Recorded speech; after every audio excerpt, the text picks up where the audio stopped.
Halo, pagi semuanya. Ini saya Niti Susilo.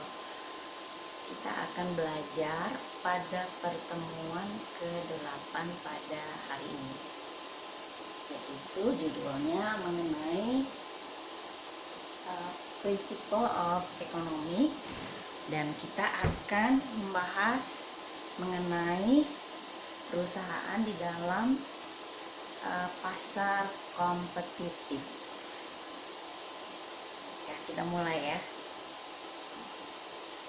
Apa sih pasar kompetitif yang sempurna itu?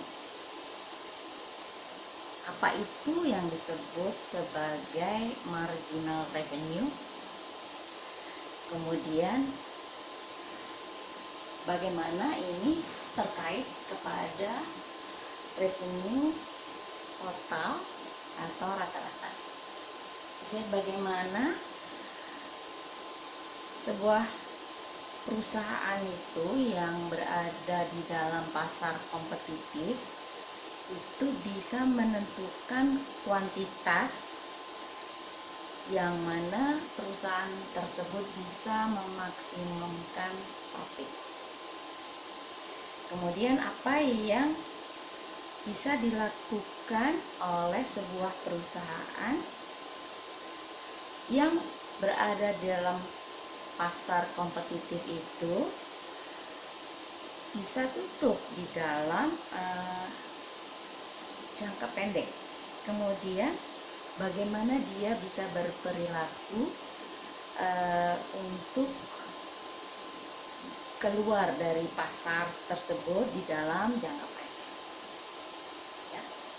Kemudian bagaimana pasokan pasar tersebut,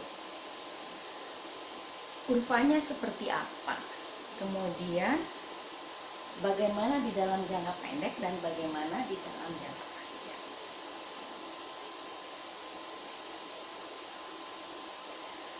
Jadi ini ada sebuah skenario di mana 3 tahun sesudah Anda lulus, Anda ingin membuat sebuah perusahaan.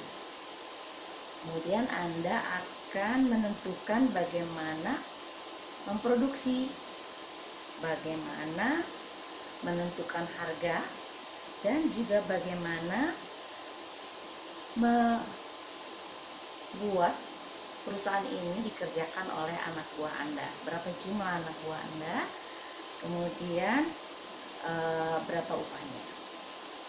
Nah, kemudian faktor-faktor apa saja yang akan mempengaruhi keputusan ini?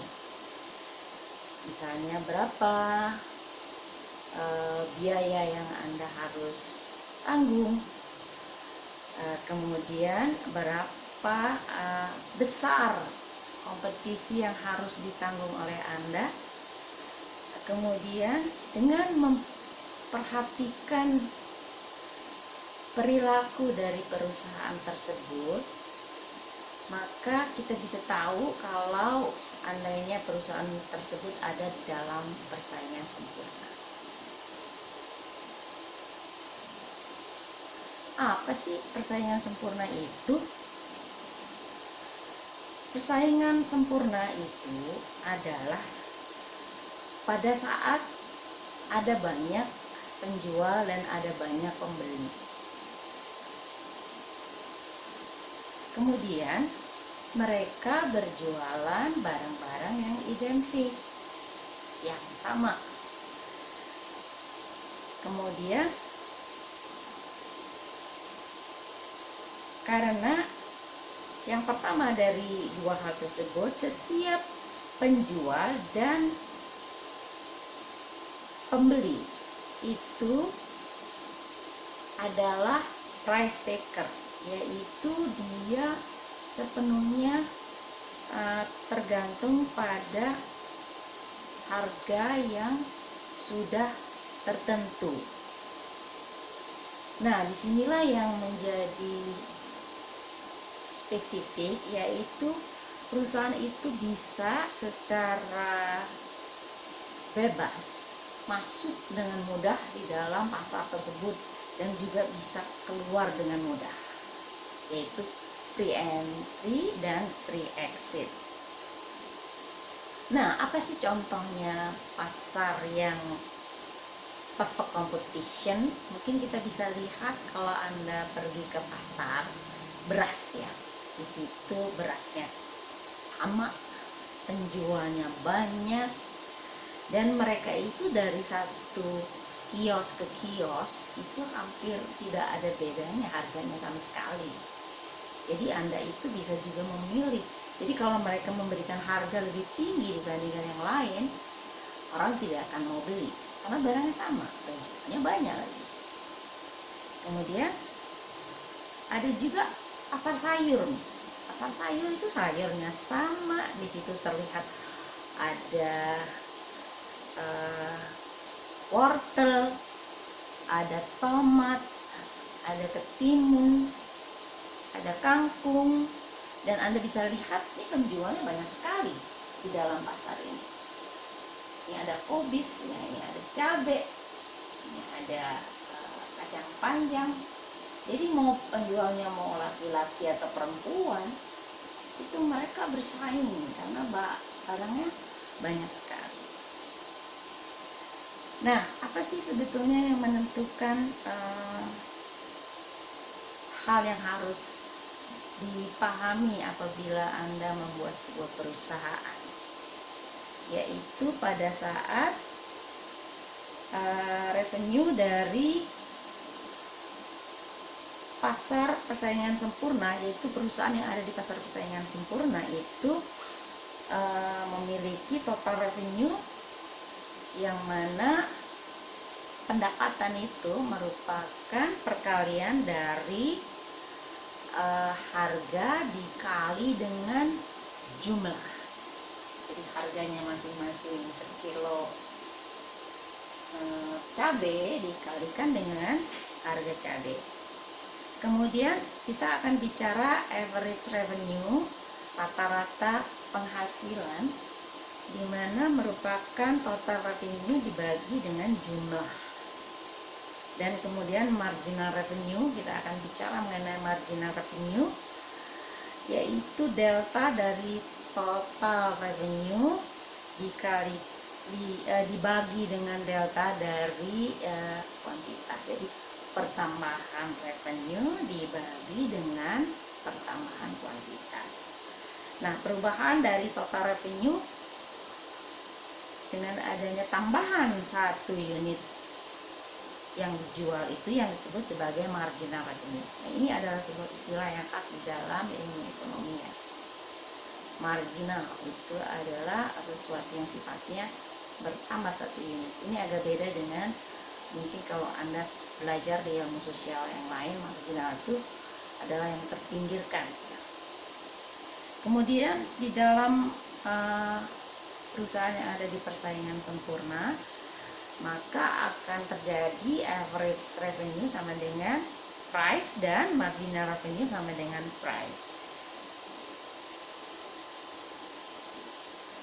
Nah, inilah yang kita coba sudah kita bicarakan ya.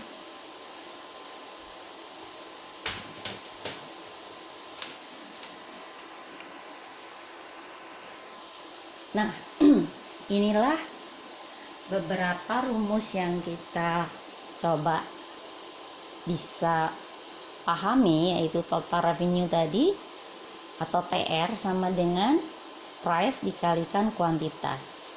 Average revenue atau AR sama dengan total revenue dibagi dengan kuantitas. Marginal revenue adalah delta total revenue dibagi delta Q. Perubahan di dalam total revenue dari adanya penambahan satu unit yang terjual.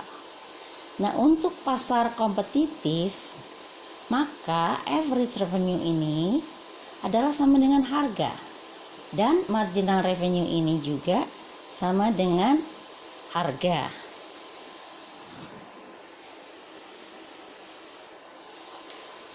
Nah, di sini kita coba membuat active learning bagaimana menghitung total revenue, average revenue, dan marginal revenue. coba kita perhatikan.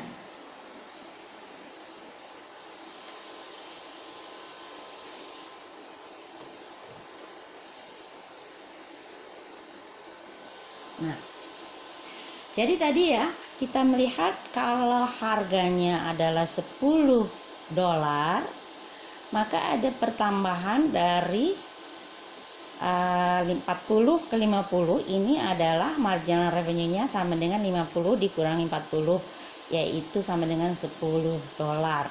Nah, bagaimana kalau dari 40 ke 30 kita akan mendapatkan berapa coba? Semuanya 10, karena ini selisihnya 20 ke 10 juga 10. Nah, dari 0 ke sebelumnya itu tidak ada. Jadi di sini kita lihat bahwa total revenue ini merupakan price dikalikan Q. Jadi kalau kita lihat total revenue sama dengan 0, karena 0 dikalikan 10 sama dengan 0. Average revenue-nya adalah total revenue dibagi dengan kuantitas, karena dibagi 0 itu tidak ada. Sekarang kalau kita lihat Q-nya 1, price-nya 10, maka total revenue-nya adalah 1 dikalikan 10 sama dengan 10 dolar, dan average revenue-nya adalah 10 dibagi dengan kuantitas 1 sama dengan 1. Kalau di sini kita lihat total revenue-nya untuk Q sama dengan 2 dikalikan 10 sama dengan 20 dolar, di mana average revenue-nya adalah total revenue yang 20 ini dibagi dengan quantity 2 sama dengan 10. Demikian juga kalau kuantitasnya 3, kita lihat total revenue adalah 3 kali 10 sama dengan 30, di mana average revenue-nya adalah 30 dibagi dengan 3 sama dengan 10 dolar. Dan ini kalau kuantitasnya 4 dikalikan 10 menjadi 40 dolar, di mana average revenue-nya adalah tetap 10 karena ini adalah 40 dibagi 4. Dan ini juga sama, dari 50 US dollar total revenue dibagi 5 sama dengan 10 US dollar. Nah, berapa marginal revenue-nya? Coba kita lihat.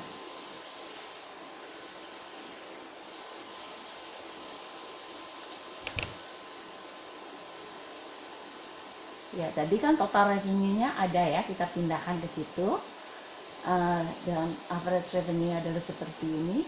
Kita lihat marginal revenue adalah delta dari total revenue, karena deltanya itu dibagi dengan delta Q. Kita lihat deltanya adalah ini,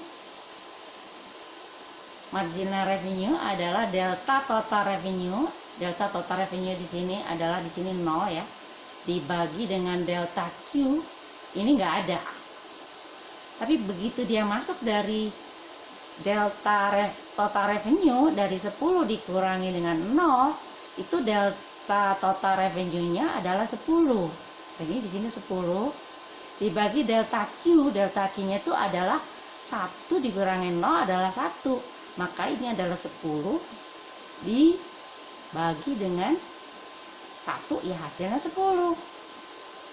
Kalau kita lihat di sini deltanya adalah delta total revenue adalah dari 20 dikurangi 10 adalah 10, di mana dia adalah Q-nya, delta Q adalah 2 dikurangi 1 adalah juga 1, sehingga kita lihat hasilnya juga 10.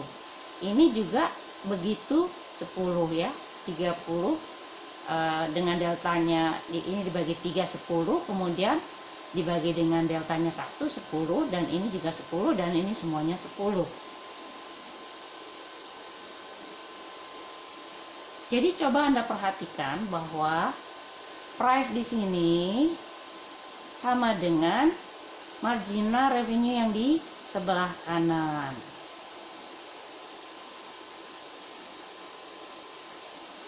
Jadi kita tadi sudah sepakat bahwa marginal revenue sama dengan price untuk perusahaan kompetitif. Di dalam perusahaan kompetitif, maka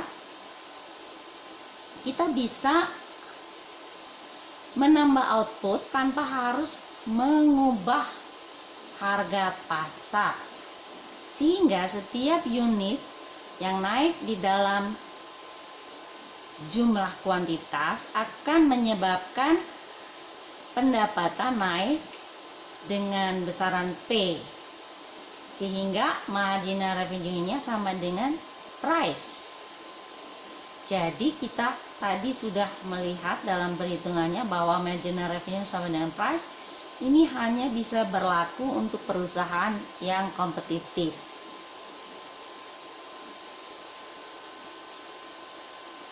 Kemudian bagaimana memaksimumkan profit? Berapa jumlah key yang bisa memaksimalkan profit perusahaan? Maka kita harus mengingat ada kata-kata sakti, yaitu think at the margin. Kita harus berpikir pada margin yang tadi sudah kita pelajari, yaitu adanya perubahan satu unit ya. Ini kata-kata sakti di dalam ilmu ekonomi. Kalau Q naik dalam satu unit, maka pendapatan akan naik berdasarkan marginal revenue dan biaya akan naik sebesar marginal cost. Ya, marginal cost. Di sini tadi ada marginal revenue, ada marginal cost. Kita sudah belajar mengenai marginal cost. Itu satu satuan biaya. Kita coba bandingkan marginal revenue dengan marginal cost. Apabila marginal revenue lebih besar dari marginal cost, maka akan menaikkan jumlah dari barang itu untuk menaikkan profitnya. Apabila marginal revenue-nya lebih kecil dari marginal cost-nya, maka tekor dong, biayanya lebih besar daripada pendapatan, maka akan cenderung mengurangi jumlah kuantitas untuk menaikkan profit. Jadi untuk memaksimumkan profit itu terjadi pada saat Q, di mana marginal revenue sama dengan marginal cost. Nah, ini adalah exercise untuk maksimisasi profit. Ya, kita bisa melihat total revenue ini adalah angkanya sudah given ya tadi, dan total cost-nya itu adalah seperti ini. Ini given juga. Nah, berapa profitnya coba kita lihat. Profit itu kan merupakan pengurangan dari total revenue dikurangi total cost. Coba kita lihat. Nah, kalau kita lihat kita hitung dulu marginal cost-nya dulu ya.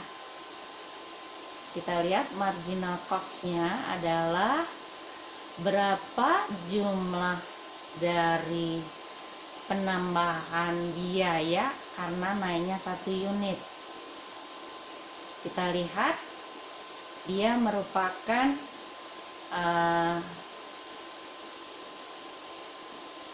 pengurangan dari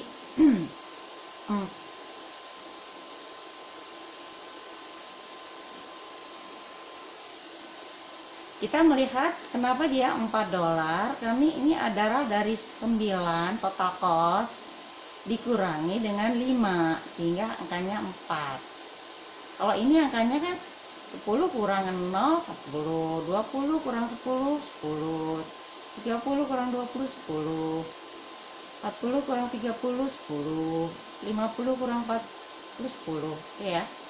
Nah, marginal cost sekali lagi adalah pengurangan dari penambahan penambahan cost 1 unit terhadap cost sebelumnya. Jadi ini 9 kurang 5 adalah 4. Ini 15 kurang 9 adalah 6. Ini 23 kurang 15 adalah 8, dan 33 kurang 23 10, dan 45 kurang 33 adalah 12. Nah, delta profitnya kita coba lihat.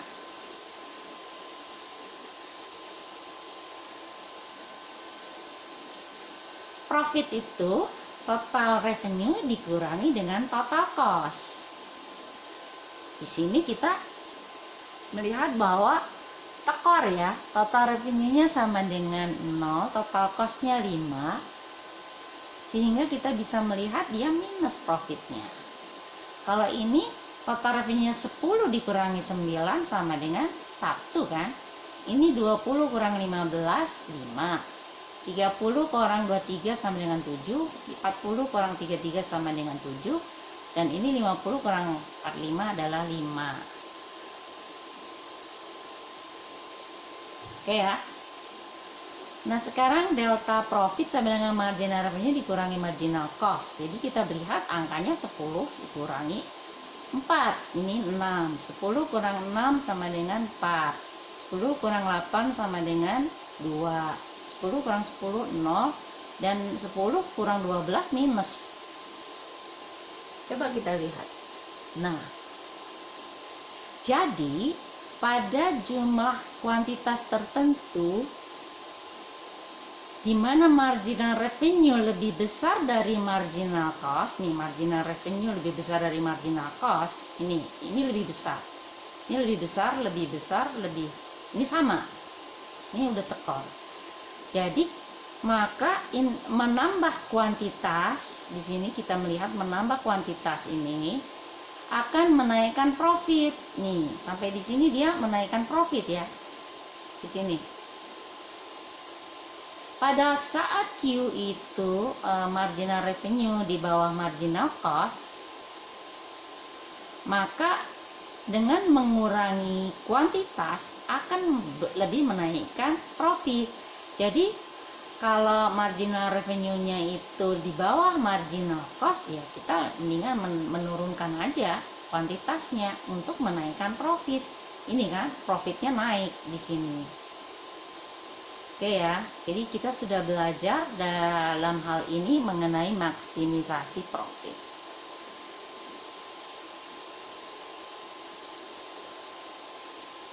Nah, ini marginal cost dan bagaimana pasokan dari perusahaan dalam memasok. Ini kita melihat ada kurva seperti biasa, di mana sumbu tegaknya adalah biaya dan sumbu mendatarnya adalah kuantitas. Kita bisa melihat harga ini sama dengan marginal revenue, karena tadi kita bicara di persaingan sempurna ya. Nah, ini adalah marginal cost. Marginal cost-nya kenapa naik? Ini kita lihat dia kan naik ya. Ini marginal revenue-nya sama semua, sehingga diagramnya ya seperti ini tadi. Oke ya. Jadi pasokan dari sebuah perusahaan kita bisa melihat itu ada titik yang kita bisa perhatikan. Kalau dia memproduksi pada kuantitas A, maka kita lihat marginal revenue-nya masih di atas marginal cost.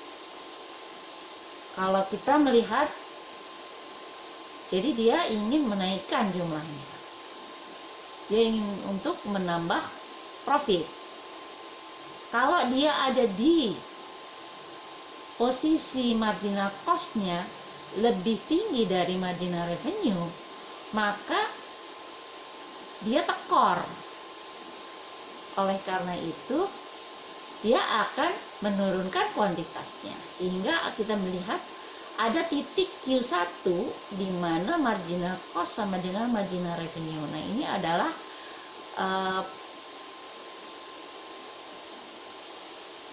decision dari sebuah perusahaan memasok barang supaya dia tetap untung.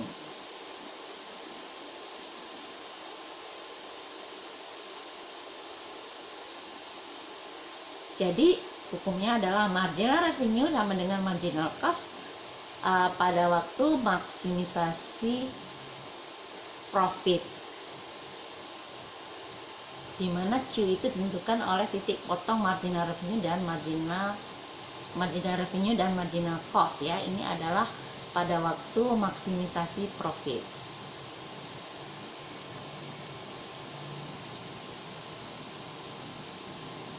Bagaimana kalau seorang penjual beras tadi menaikkan harga? Coba kita lihat apa yang terjadi kalau dia naikkan harga di titik P2. Maka kita bisa melihat bahwa titik ini akan menghasilkan konsekuensi, yaitu Q2.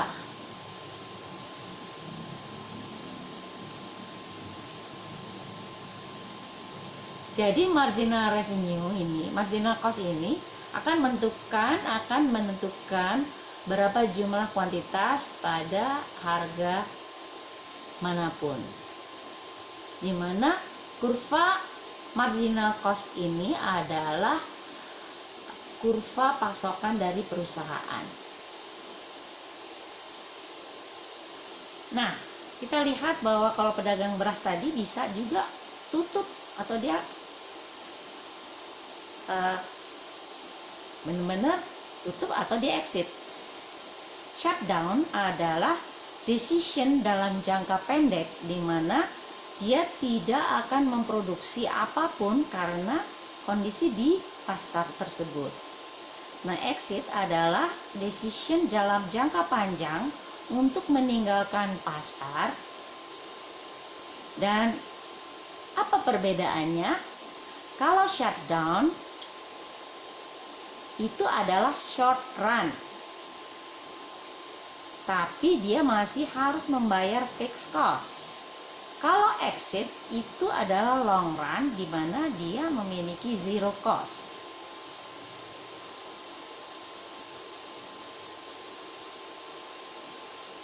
Jadi kalau sebuah perusahaan itu shutdown di dalam jangka pendek,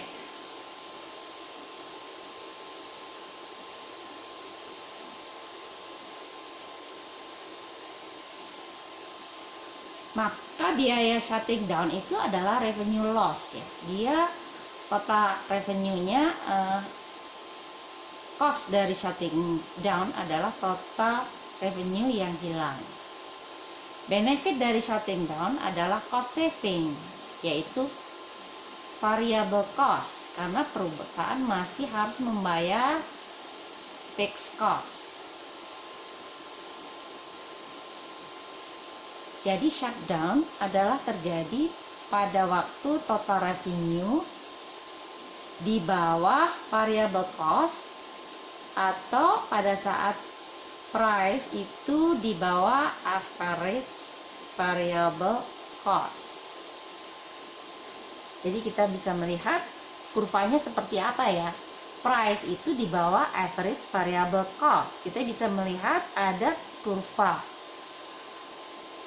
average variable cost. Kita bisa melihat tadi marginal cost tadi kita sudah pelajari, dan kita akan belajar mengenai average total cost.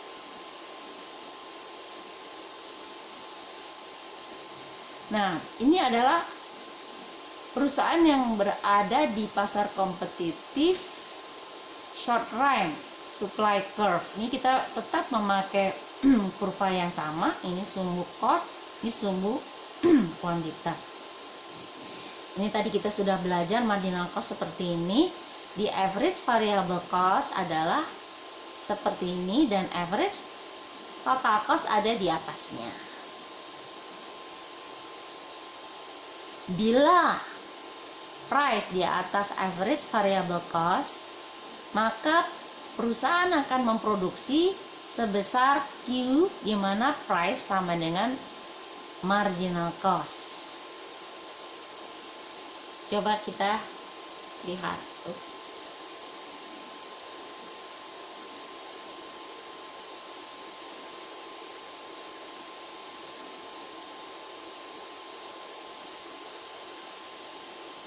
Jadi kalau price itu ada di atasnya, ini kan kurva ini, yang merah ini, maka perusahaan akan memproduksi sebesar Q, di mana price itu sama dengan marginal cost.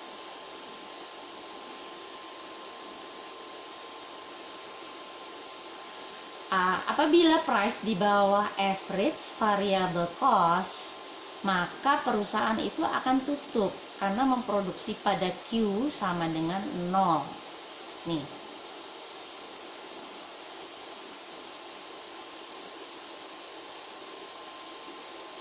Maka di dalam jangka pendek, pasokan dari perusahaan itu adalah porsi di mana marginal cost itu berada di atas average variable cost. Ya.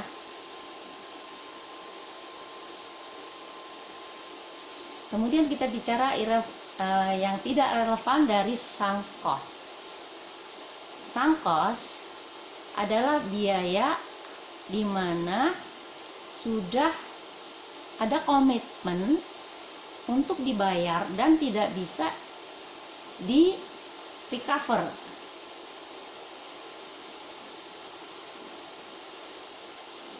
Dan ini harus diabaikan pada saat membuat sebuah keputusan karena dia sudah komitmen ya. Bagaimanapun juga Anda harus membayar, bagaimanapun pilihan Anda. Ini namanya sunk cost ya, biaya yang tenggelam ya. Di dalam jangka pendek, fixed cost adalah sunk cost. Maka fixed cost tidak akan berakibat apapun di dalam decision untuk shutdown. Jadi tidak akan mempengaruhi di dalam decision untuk shutdown ya. Tidak relevan sunk cost itu dipertimbangkan di dalam memutuskan menutup perusahaan. Nah, bagaimana sebuah keputusan perusahaan dalam jangka panjang? Apabila sebuah perusahaan itu akan bangkrut, keluar dari pasar atau enter di dalam jangka panjang, maka cost dari keluar dari pasar itu sama dengan revenue loss atau sama dengan total revenue. Manfaat dari keluar dari market adalah cost saving, bisa menghemat biaya sebesar total cost. Ingat bahwa fixed cost sama dengan 0 di dalam jangka panjang. Maka perusahaan dalam jangka panjang pada saat dia membuat keputusan, dia akan keluar dari pasar apabila total revenue di bawah total cost. Ya buat apa dia ya, revenue-nya juga lebih sedikit daripada biayanya, dimana ini sama dengan price di bawah average total cost. Dan sebuah perusahaan akan masuk di dalam market apabila total revenue di atas total cost. Ini sama dengan price di atasnya average total cost. Ini dalam kondisi persaingan sempurna ya. Jadi kita bisa melihat ini adalah tadi kurva yang sudah kita kenal, ini tetap cost dan ini adalah tetap kuantitas. Kita melihat bahwa marginal cost seperti ini, dan ini adalah long run average total cost, di mana ada titik pertemuan antara marginal cost dengan long run average total cost. Perusahaan long run supply curve-nya adalah porsi dari marginal cost ini, kurvanya ada di atas long run average total cost.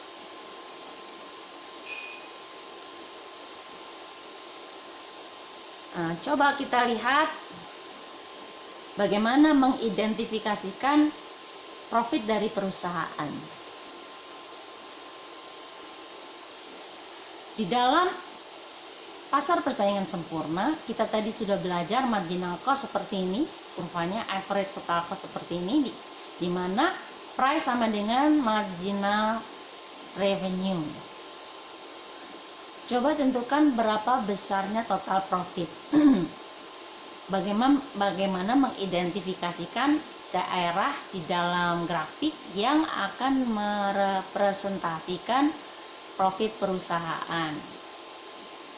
Di sini kita price-nya $10 dan di sini kita lihat perpotongan antara marginal cost dan marginal revenue itu pada titik 50 kuantitasnya dan pada price 6.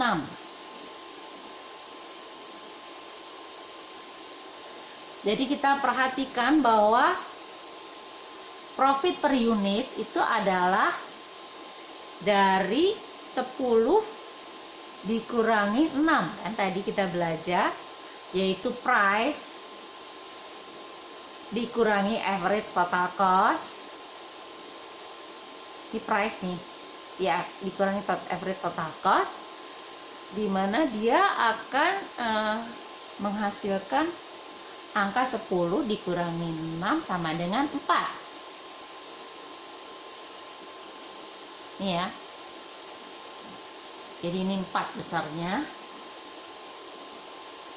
Dan total profit itu adalah perkalian dari price dikurangi average total cost, yang mana tadi angkanya 4, dikalikan dengan kuantitasnya yaitu 50. Jadi ini 4 dikalikan 50 sehingga menghasilkan sebuah bidang profit yang berwarna pink ini.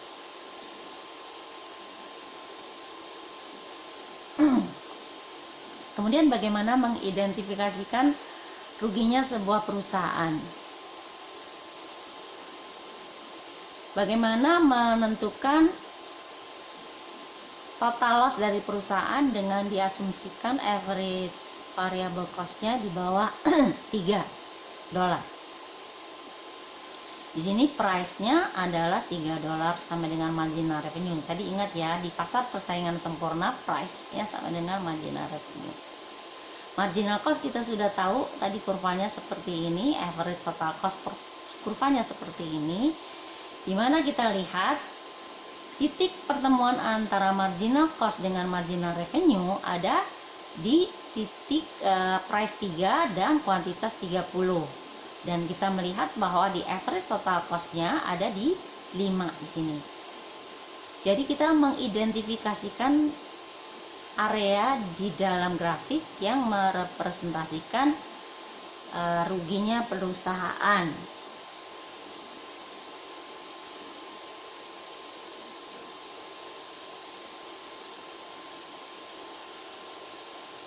Di dalam, ini jawabannya, di dalam persaingan sempurna, maka kita bisa melihat bahwa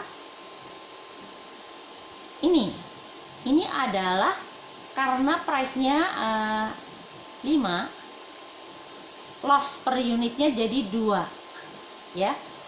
Pada saat kita berada di average total cost sama dengan 5, di mana price-nya 3, maka kita melihat marginal revenue-nya lebih rendah daripada average total cost dan akan mengalami rugi per unit sebesar $2. Jadi total loss-nya adalah average total cost dikurangi dengan price, yaitu sama dengan 2 ini dikalikan dengan kuantitas, yaitu 30 sama dengan 60.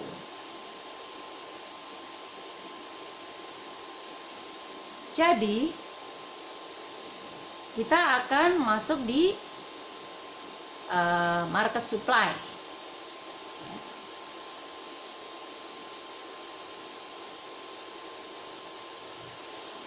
Ya, di market supply kita melihat asumsinya adalah semua perusahaan yang sudah ada dan potensial entran memiliki biaya yang identik. Setiap perusahaan, biaya perusahaan tidak akan mengubah pada saat ada perusahaan lain masuk atau keluar dari pasar tersebut. Kemudian yang ketiga, jumlah dari perusahaan di dalam market itu jumlahnya tetap di dalam short run karena adanya fixed cost, dan variabel di dalam jangka panjang karena adanya free entry dan free exit.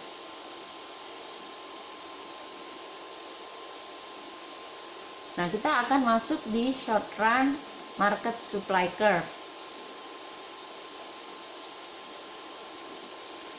Pada saat price di atas atau sama dengan, lebih besar atau sama dengan average variable cost, setiap perusahaan akan memproduksi profitnya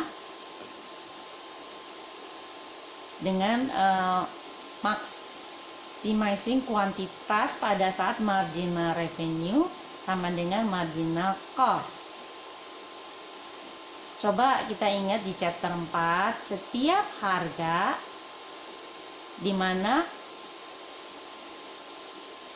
kuantitas yang dipasok di pasar adalah penjumlahan dari kuantitas yang dipasok dari seluruh perusahaan. Coba kita lihat short run market supply curve. Misalnya kita memiliki 1000 perusahaan yang identik. Pada setiap harga P, maka marketnya adalah 1000 dikalikan dengan kuantitas yang dipasok dari satu perusahaan. Ini apabila satu perusahaan kita memiliki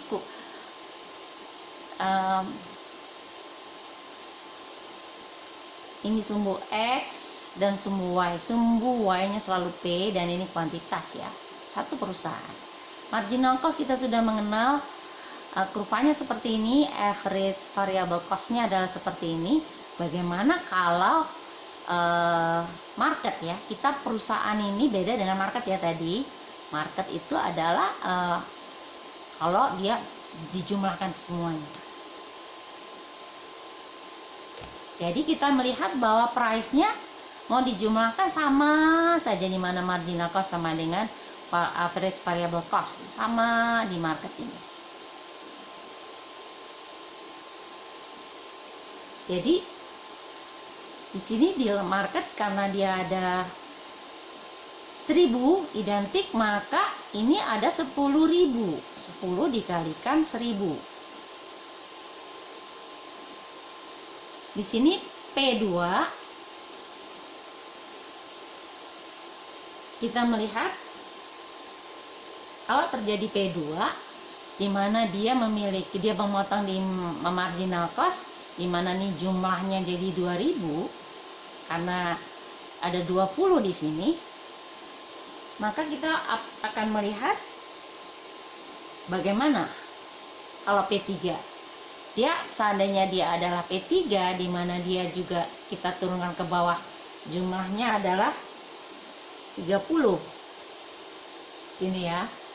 Jadi 30.000 marketnya. Kita bisa melihat, maka pasokan dari market supply itu kurva supply bentuknya seperti ini. Jadi karena ada 3 titik tadi ya, titik perpotongan ini membentuk kurva yang slope-nya atau kemiringannya adalah positif. Nah, bagaimana entry dan exit di dalam jangka panjang? Kita melihat bahwa di dalam jangka panjang jumlah dari perusahaan akan berubah karena adanya entry dan exit. Kalau sebuah perusahaan existing itu bisa earn positive economic profit, dia beruntung karena adanya profit, maka perusahaan yang baru akan masuk, short run market supply akan shift, berpindah ke kanan. Jadi ini kalau existing firm dia untung, ya. Kalau price-nya turun, akan mengurangi profit dan akan mengurangi jumlah perusahaan yang masuk. Ini kita bicara di dalam jangka panjang, ya. Dalam number of firms akan berubah karena adanya entry dan exit. Jadi ini tadi kalau dia untung. Bagaimana kalau dia rugi? Ada beberapa perusahaan yang exit, di mana short run market supply akan shift ke kiri kalau dia loss. Kalau harga naik akan mengurangi kerugian dari perusahaan yang lain. Jadi kita lihat ada entry dan exit di dalam jangka panjang.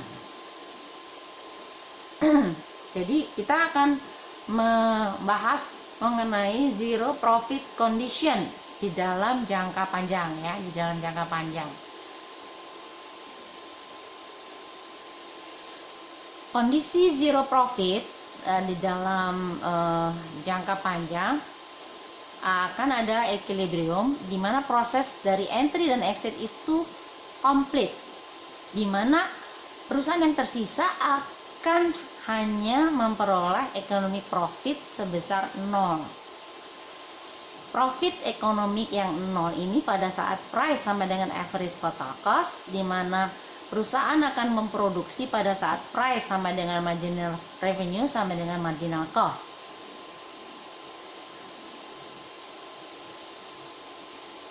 Zero profit condition itu ada pada saat price sama dengan marginal cost sama dengan average total cost. Coba kita ingat lagi bahwa marginal cost itu berpotongan dengan average total cost pada titik minimum average total cost. Sehingga di dalam jangka panjang price sama dengan minimum average total cost. Jadi ini ada zero profit condition. Nah, zero profit condition, bagaimana perusahaan yang ada di pasar persaingan sempurna tetap akan ada di dalam bisnisnya kalau mereka profitnya 0. Di sini profit sama dengan total revenue dikurangi total cost. Kalau total cost itu memasukkan implicit cost seperti opportunity cost of the owner's time and money, maka zero profit equilibrium adalah economic profit itu adalah zero, tapi accounting profit itu positif. Jadi kita membedakan adanya economic profit dengan accounting profit.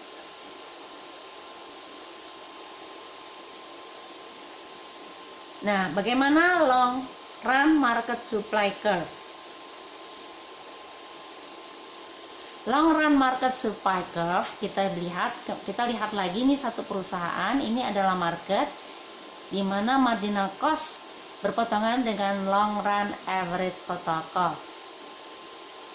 Kita melihat di sini di dalam jangka panjang maka tipikal perusahaan akan memperoleh profitnya zero, di mana kita lihat price sampai dengan minimum average total cost.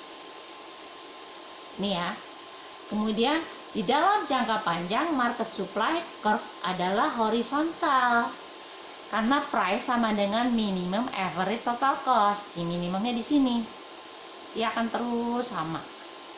Nah, ini adalah ciri khas di dalam pasar persaingan sempurna. Ya, kita lihat bahwa long run supply curve-nya itu adalah seperti ini.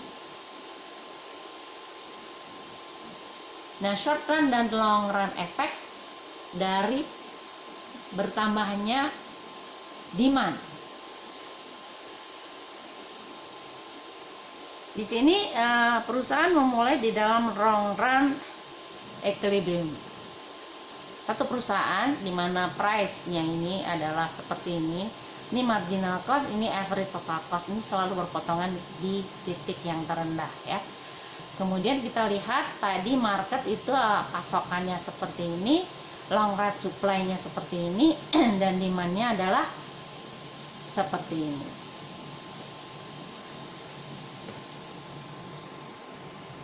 Bagaimana kalau ada kenaikan demand?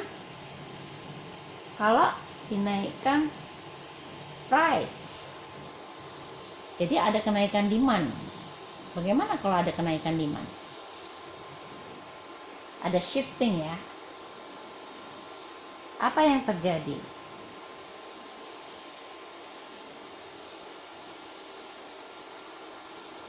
Jadi kita lihat dia shifting ke kanan. Kita melihat bahwa kenaikan ini akan menaikkan juga price. Kita lihat price. Dan kita lihat profitnya. Tadi kita sudah bisa mengukur profitnya tadi ya. Di sini. Dan kemudian kita bisa melihat long run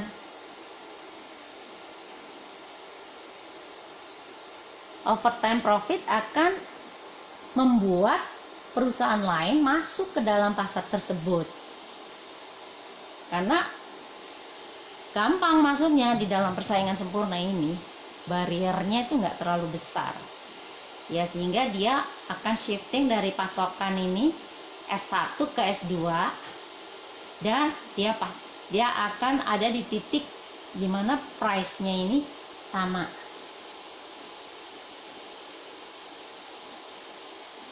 Nah, kita bisa melihat di sini Q-nya juga kita dari Q1, Q2, Q3 nih marketnya seperti ini. Di dalam jangka berjalannya waktu, profit itu akan mengundang entry dari perusahaan lain untuk masuk ke pasar, akan membuat shifting ke kanan, yang akan membuat profit itu menjadi nol dan akan membuat lagi long run equilibrium.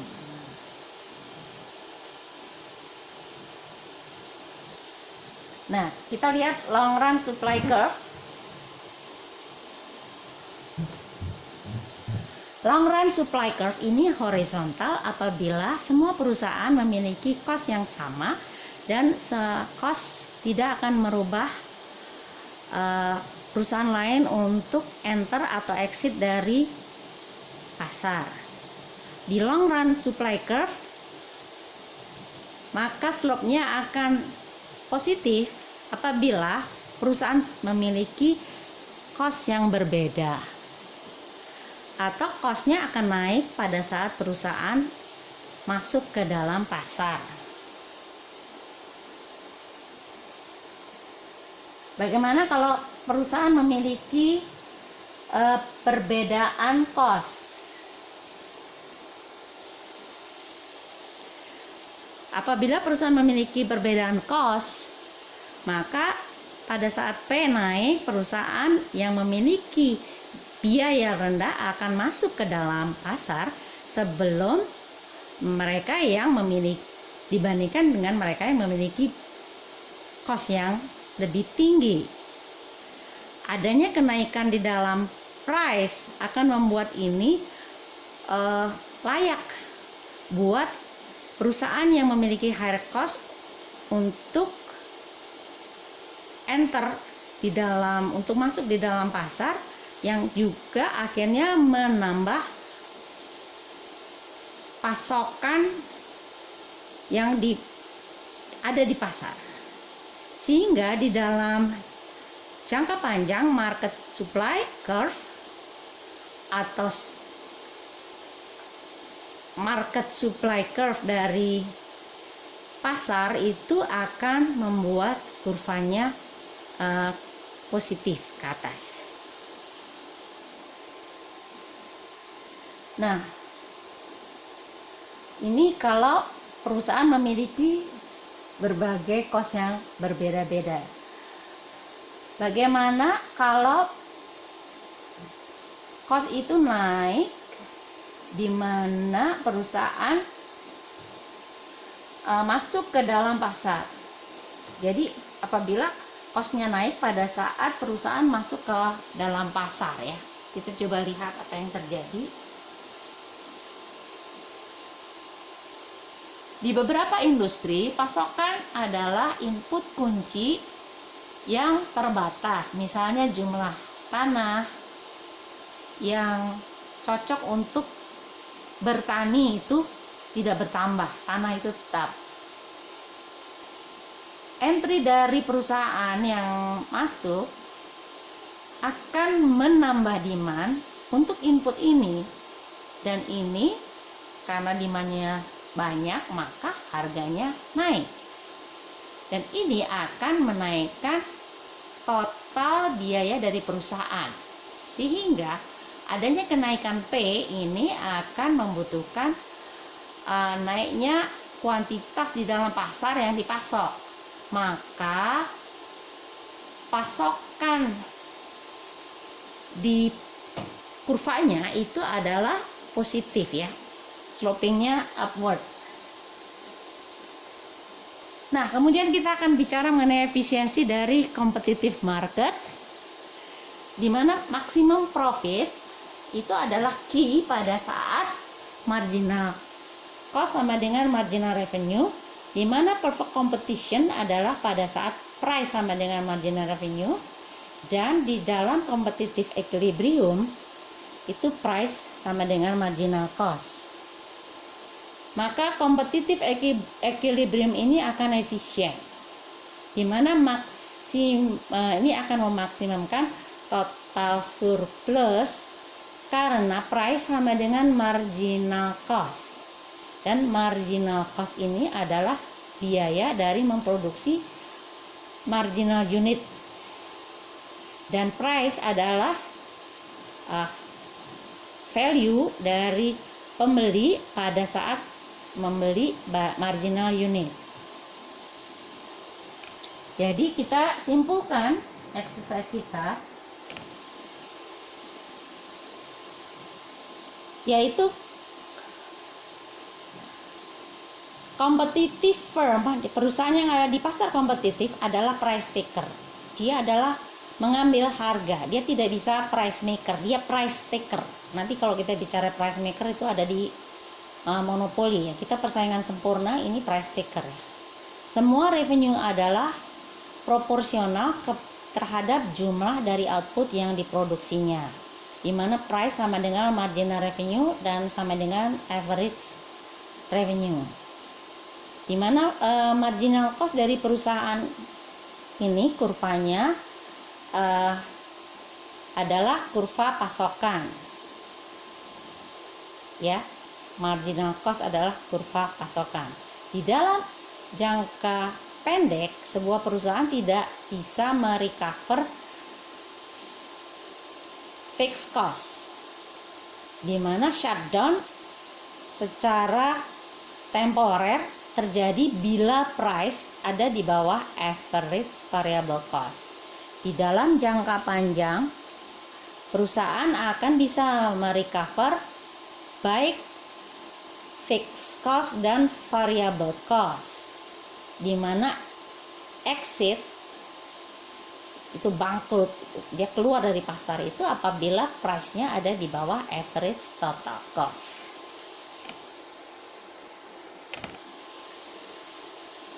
Kemudian di dalam pasar dengan free entry dan exit, profit itu akan tergerak untuk menjadi zero di dalam jangka panjang.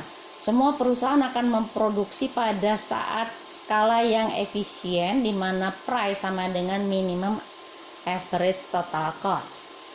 Jumlah dari perusahaan akan menyesuaikan untuk memenuhi kuantitas yang diminta pada harga tersebut.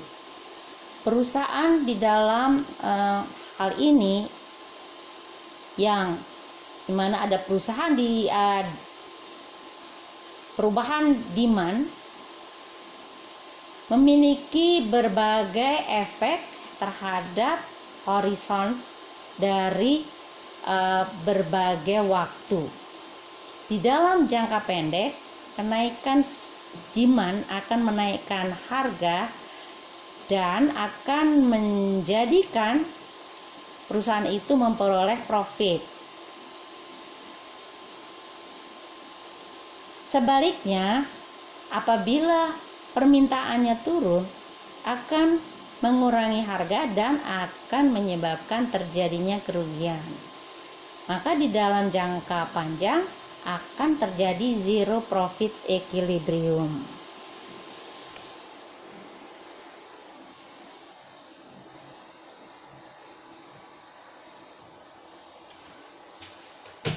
Nah, tadi kita sudah belajar mengenai perusahaan di pasar persaingan sempurna. Oke ya.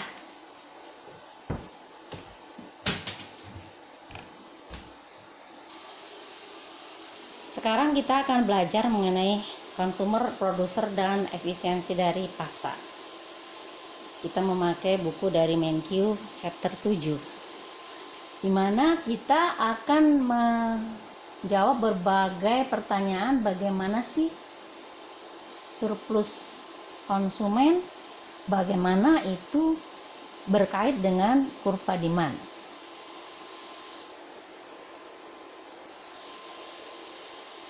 Kemudian bagaimana produser surplus, bagaimana dia terkait dengan pasokan, kurva pasokan. Apakah market akan memproduksi alokasi yang diinginkan di resources, atau bagaimana market itu akan bisa diperbaiki. Kita akan masuk di video yang satunya ya.